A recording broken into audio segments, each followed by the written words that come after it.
राहुल गांधी की भारत जोड़ो यात्रा के मध्य प्रदेश में सफल होने पर कांग्रेस के वरिष्ठ नेता और पूर्व मंत्री सज्जन सिंह वर्मा ने इंदौर प्रेस क्लब में पत्रकारों से चर्चा करते हुए भारत जोड़ो यात्रा के भव्य स्वागत के लिए शहरवासियों का आभार जताया। वहीं भाजपा पर हमला करते हुए कहा कि डबल इंजन सरकार के दोनों इंजन फेल हो चुके हैं। कांग्रेस के पूर्व मंत्री सज्जन सिंह वर्मा ने कहा कि राहुल गांधी की भारत जोड़ो यात्रा के मध्य प्रदेश में प्रवेश करते ही लोगों का अपार समर्थन मिला है, जिसके लिए कांग्रेस सभी के प्रति कृतज्ञ है। वहीं मीडिया के सवालों के जवाब देते हुए सज्जन वर्मा ने बीजेपी को जमकर आड़े हाथ लिया और कहा कि प्रदेश में डबल इंजन की सरकार बताई जा रही है, लेकिन दोनों इंजन फेल हो चुके हैं। प्रधानमंत्री नरेंद्र मोदी को भी निशाने पर लिया और कहा कि प्रधानमंत्री जुमलेबाज हैं, युवा बेरोजगार हैं, देश में महंगाई बढ़ रही है और किसान परेशान हो रहे हैं। कहा गया कि हम आप कृषि को उद्योग का दर्जा देंगे और 2 वर्ष में आपकी फसल का दुगना मूल्य दिला देंगे। उसके सपने भी टूटे हैं। आज मेरे देश की वो महिला है जो अपने गृह बजट उनका इतना असंतुलित हो गया है, जो महंगाई की विभीषिका से वो जूझ रही है। भयानकतम महंगाई के दौर से इस समय भारत को गुजरना पड़ रहा है। तो ये सारी बातें जो वर्तमान समय में ज्वलंत समस्याओं का रूप ले चुकी हैं, वो सारी गायब कर दी गई। मोहनजोदड़ो हड़प्पा की खुदाई से कभी कौन सा मंदिर आ जाता, कभी कौन सी मस्जिद आ जाती। आज इधर की मंदिर में वो ढूंढने गए, इधर की मस्जिद में वो ढूंढने। मेरे नौजवान की नौकरी नहीं ढूंढ रहे, जॉब का काम। तो ये सारी बातों को, एक वातावरण को ठीक करने के लिए राहुल गांधी जी कन्याकुमारी से काश्मीर की तरफ लोगों से मिलते हुए जा रहे हैं, लोगों से अपनी बात करते हुए जा रहे हैं, लोगों के उनके विचार सुनते जा रहे हैं कि वो किस दौर से गुजर रहे हैं, उनकी मूलभूत समस्याएं क्या है, मूलभूत आवश्यकताएं क्या है और वर्तमान सरकार कितनी खरी उतर रही है, क्या है। क्योंकि हमारे आदरणीय प्रधानमंत्री नरेंद्र मोदी साहब कभी जनमानस के मन की बात सुनते नहीं है। वो अपने मन की बात 1-1.5 घंटे ठोकते रहते हैं, तो आम आदमी बात कर ही नहीं पाता। और 2-4 लोग जो मन की बात में वो प्रायोजित रहते हैं कि आज अलवर के फलाचंद जी ही बोलेंगे, गंगापुर सिटी के फलाचंद जी बोलेंगे, पूरा प्रायोजित रहता है। तो राहुल गांधी जी जब पैदल चल रहे हैं तो निश्चित रूप से तमाम तरह के वर्ग उनसे मुलाकात कर रहे हैं। बीच बीच में जब 13-14 किलोमीटर चलने के बाद उनका स्टॉपेज होता है, इंस्ट्रक्शन प्रोग्राम्स होते हैं, उसमें कोई रंगकर्मी मिल रहा है, कोई सेना के तमाम वो उच्च अधिकारी जो रिटायर हो गए हैं वो मिलते हैं, किसान मिलते हैं, नौजवान मिलते हैं, तमाम कई साहित्यकार मिलते हैं, पत्रकार बंधु मिलते हैं। तो ये जो एक वास्तविक दुनिया है भारत की, उससे रूबरू भी हो रहे हैं, उनकी बातें भी समझ रहे हैं। इस यात्रा के दौरान तमाम सारे, मैं कहूँ कि जब बरामपुर से यात्रा निकली तो टांटिया मामा की जन्मस्थली पे शीश नवाने गए, आगे चले तो ओंकारेश्वर में ओंकार जी को प्रणाम करके नर्मदा जी का पूजन किया। उसके आगे चले तो इस देश के संविधान के निर्माता बाबा साहेब अम्बेडकर की जन्मस्थली की धूल को माथे से लगाया। आगे चले महाकाल लोक, जिसकी 350 करोड़ की राशि जब कमलनाथ जी मुख्यमंत्री थे, मैं प्रभारी मंत्री था उज्जैन का, उस समय हमने 350 करोड़ रुपए वहां स्वीकृत की। 160 करोड़ ओंकार जी के लिए स्वीकृत की। अब महिमा मंडन कोई और कर रहा है, श्रेय कोई और ले रहा है, लेकिन चूंकि रास्ते में महाकालेश्वर जी थे तो उनको प्रणाम करते हुए आगे निकले। इस तरह धर्म, संस्कृति और कर्म तीनों का एक संगम करते हुए राहुल गांधी जी आगे बढ़ते जा रहे हैं। और मैं समझता हूँ कि 25 जनवरी 26 जनवरी को श्रीनगर पहुंच के भारत के झंडे को सलामी देंगे, लहराएंगे।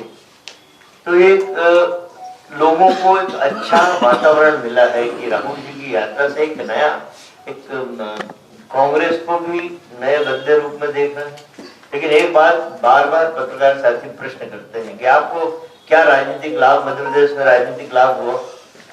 सर्वप्रथम बात यह है कि ये राजनीतिक लाभ के लिए ये यात्रा नहीं है, एक अंधकार धुआं सा है, धुंधलापन है, उसको दूर करने के लिए चल रहे हैं। तो धर्म, संस्कृति, कर्म, सारी चीजों का एक सम्मिश्रण इस यात्रा में देखने को मिल रहा है और हजारों हजार लोग इस यात्रा में राहुल जी के साथ पैदल चल रहे हैं, ललायित हैं उनसे मिलने के लिए, उनके साथ कुछ कदम चलने के लिए।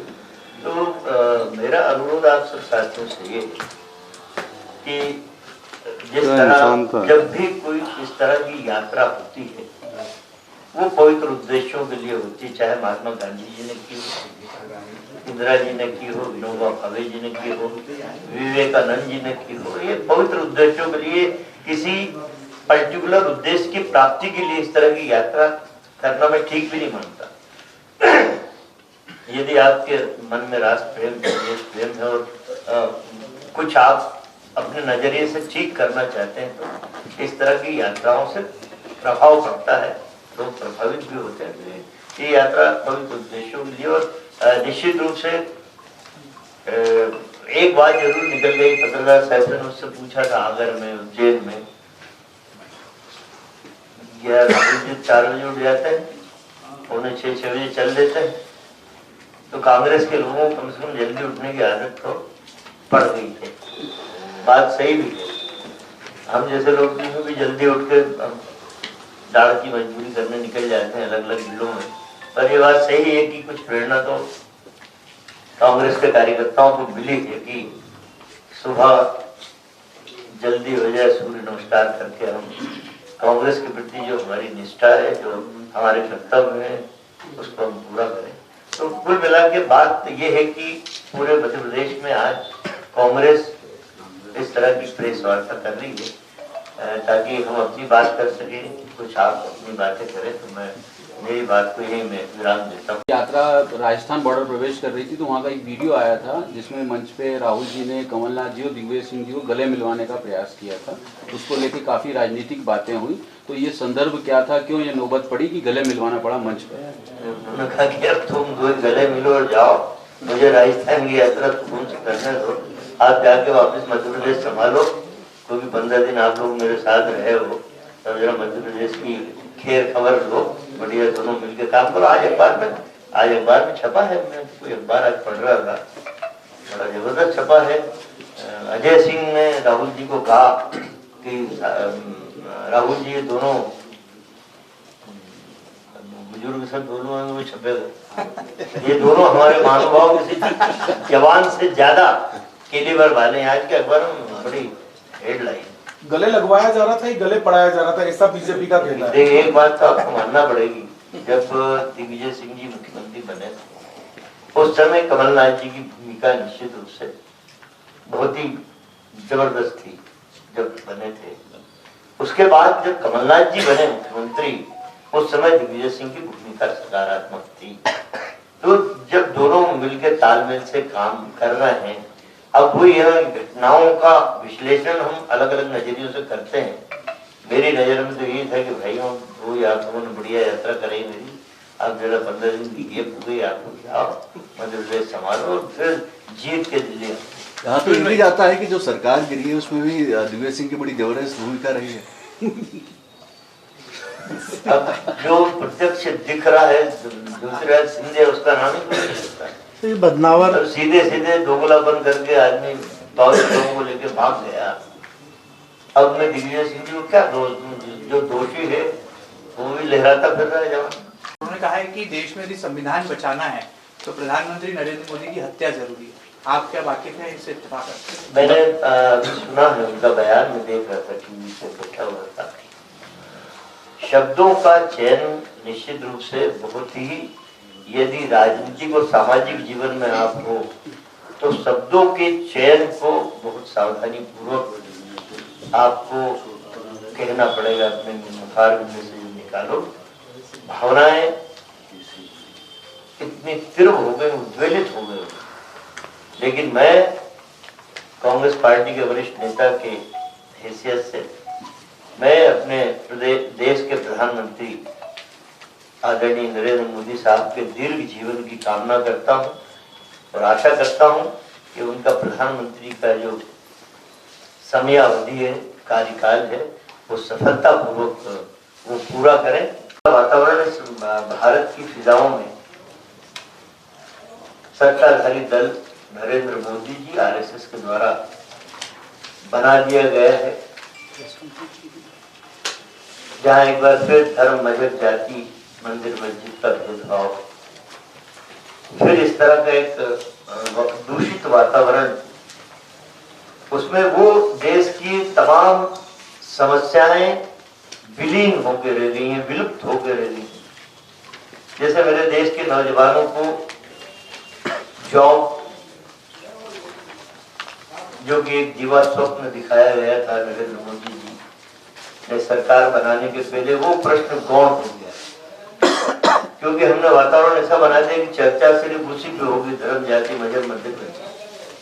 इंदौर से नीरज बौरासी की रिपोर्ट।